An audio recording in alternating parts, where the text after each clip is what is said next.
Assalamualaikum warahmatullahi wabarakatuh. Perkenalkan, nama saya Puri Nur Aini Agustin, mahasiswa Universitas Insan Cipta Indonesia, jurusan Neuropsikologi.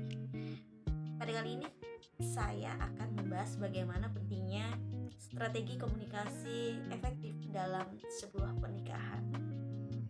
Nah, perlu kita ketahui juga, pernikahan itu seperti tanaman dan air merupakan komunikasinya. Bisa kita bayangkan ya, gimana jadinya kalau tanaman itu nggak kita siram, maka tentunya pastinya akan layu.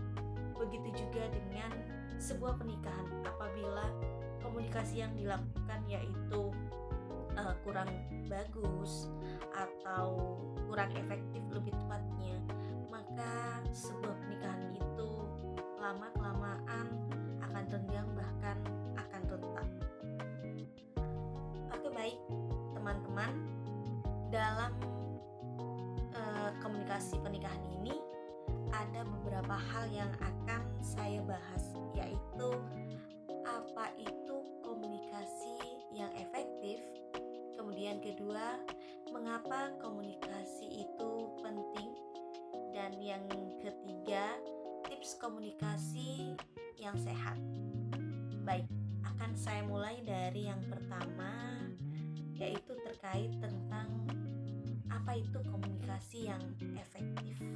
Nah, komunikasi efektif berarti di mana kita bicara yang jujur, jelas, dan tidak menyakiti. Kita perlu garis bawahi itu ya. Kemudian yang kedua, mendengarkan dengan sungguh-sungguh, bukan cuman menunggu giliran bicara. Yang ketiga, mengungkapkan perasaan tanpa menyalahkan. Nah, ada 3 hal yang perlu kita pahami itu ya dalam komunikasi yang efektif. Kemudian kita lanjut, mengapa sih komunikasi itu sangat penting? Yang pertama, akan membuat pasangan nantinya akan saling percaya dan akan mengalami pendekatan terhadap kita. Kemudian yang kedua, akan mencegah terjadinya konflik semakin besar. Kemudian yang ketiga, menjaga kerjasama dan komitmen. Yang keempat, bisa membuat hubungan lebih bagaimana?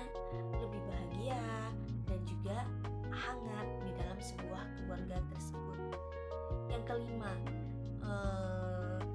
nanti akan adanya bantu menghadapi perubahan hidup bersama. Karena kita di dalam sebuah rumah tangga itu tidak hanya mengalami satu fase, akan berubah-ubah. Jadi dengan adanya komunikasi yang efektif, maka keluarga tersebut tidak akan goyah dan akan tetap mengikuti perubahan-perubahan tersebut. Kemudian ada tips-tips komunikasi sehat yang harus kita pahami atau kita dapat lakukan agar terjalin hubungan pernikahan yang mengalami komunikasi efektif, yaitu kita perlu melakukan dengarkan sepenuh hati, kemudian fokus saat pasangan lawan bicara kita itu berbicara, kemudian kita tunjukkan bagaimana perhatian kita. Nah, tentunya kita jangan lupa ya, kita gunakan kalimat aku, bukan kamu. Itu yang paling penting. Misal nih, contohnya, aku sedih kalau kamu sibuk terus. Nah, bukan kamu udah cuek deh. Nah, nggak gitu ya. Tapi ungkapkan aku, bukan kamu. Kemudian bisa bicara jelas dan singkat, karena tidak boleh bertele-tele. Bicara jelas dan singkat ini jangan berharap pasangan bisa baca pikiran kita. Jadi kita nggak boleh membuat pasangan kita menerka-nerka ya. Kita omongkan aja, kita bicarakan aja apa poin yang kita inginkan. Yang jelas, nggak bertele-tele, cukup yang singkat. Kemudian pilih waktu yang tepat. Nah, jangan bahas masalah saat lagi emosi atau lagi capek.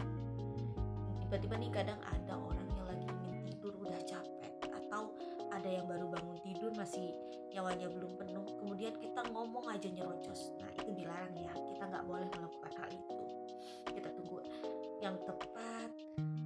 Kemudian apalagi dalam keadaan marah, ini sangat fatal sekali. Karena apa? Sehingga nanti akan menimbulkan apa tentunya? Menimbulkan kesalahpahaman, kemudian akan kata-kata yang diucapkan itu tidak sesuai dengan apa yang diinginkan. Itu bisa aja terjadi. Nah, kemudian juga tunjukkan kasih sayang dan terima kasih. Jangan lupa. Seperti apa? Makasih ya. Nah, itu bisa bikin hati kita merasa hangat. Itu yang bisa kita lakukan dalam melakukan komunikasi yang efektif dalam sebuah pernikahan. Nah, oke.